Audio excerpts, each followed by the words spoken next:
Good morning, students. I am Aishwarya. Today I am going to teach you chemistry, and the topic which you are going to see today is matter around us. What is a matter?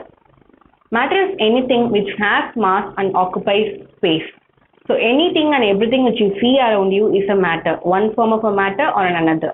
Let's take an example of this pencil. Is this a matter? Yes, it is, because it has mass and it occupies certain amount of space.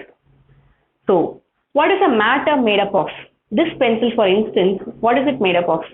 Yes, it is made up of carbon element, which is graphite, another form of carbon.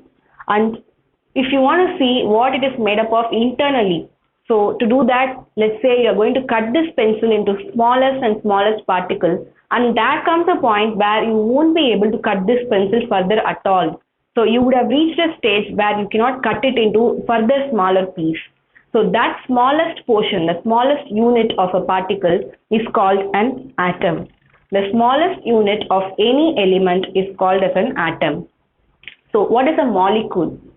Molecule is nothing but when two or more atoms combine together chemically, they form a molecule.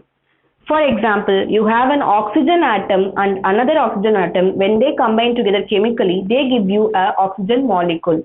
Similarly, you can have different type of atoms combined together to give you a molecule again. So you have a hydrogen atom combining with oxygen atom and giving you H2O, which is a water molecule.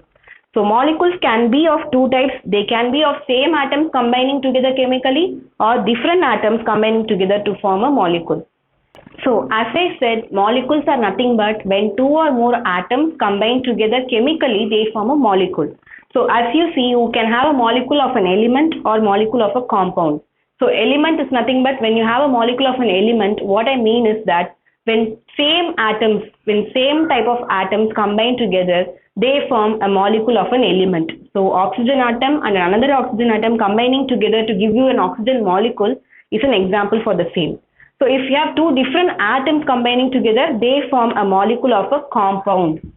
So compound is nothing but two different atoms combining together chemically and give you a compound. Now, the classification of molecules can be further divided into monoatomic, diatomic, triatomic and polyatomic. So as the name suggests, mono means single.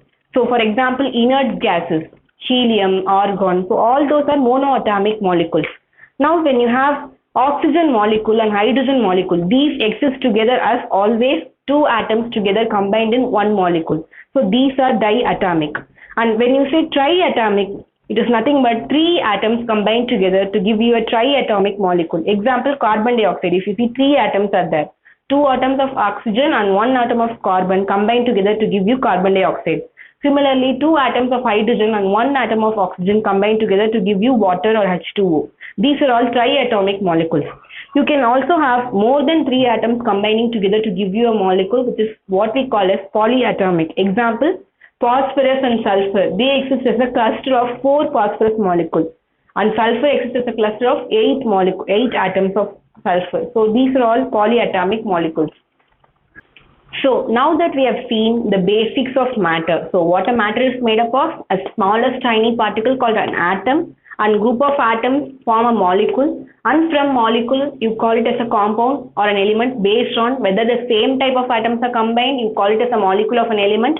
If different types of atoms combine together, we call it as a molecule of a compound. Now, there is a further broad categorization of matter into two categories, either matter pure substances or it is a mixture. So matter can be broadly classified into two categories of pure substances or mixtures. And pure substances can be further classified into element or a compound. So now that we have seen that matter can be classified into element and a compound, so an element can be further classified into a metal or a non-metal.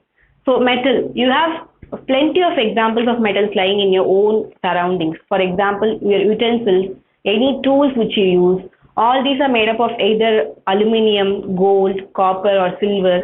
So all these are metals. And non-metals are an example, you have oxygen, sulfur, all these are non-metals.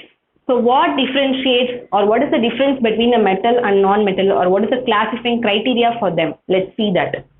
We all learned that elements can be further classified into a metal and a non-metal. So what is the characteristics of a metal that differentiates them from the non-metal? As you see, metal, a typical example of a metal is a gold or silver. When you see the gold or silver, you know that they are all shiny elements. So shiny and lustrous is the property of metal. Whereas a non-metal is always going to be very dull and non-shiny. And metals are typically hard in surface. And non-metals are generally soft to touch and very soft. And there is a property called malleability, which is nothing but metals can be beaten into thin sheets. A metal can be completely beaten into a thin sheet, which is a property of malleability. Whereas a non-metal is not a malleable material. It cannot be beaten into thin sheets. Ductility. So metals are typically ductile because they can be drawn into wires. When I say ductile, it means that it can be drawn into thin wires. You have aluminum or copper wires running around. But non-metals are non-ductile. They cannot be drawn into thin wires.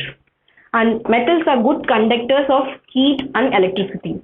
If that, you know why we use copper or aluminum utensils for cooking, because they are metals and they conduct electricity or heat very quickly. So they can be used as a good conductor of heat and electricity. That's why they are used for cooking. In all the utensils, you see the metals being used.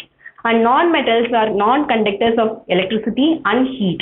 These are some basic characteristics which differentiates a metal from a non-metal. So students, today we learned about what a matter is and what it is made up of, what is an element, what is a compound, and what constitutes the matter. An atom, which is a tiniest particle, and atoms combining together to form a molecule, and molecules of same atom or different atoms form a compound.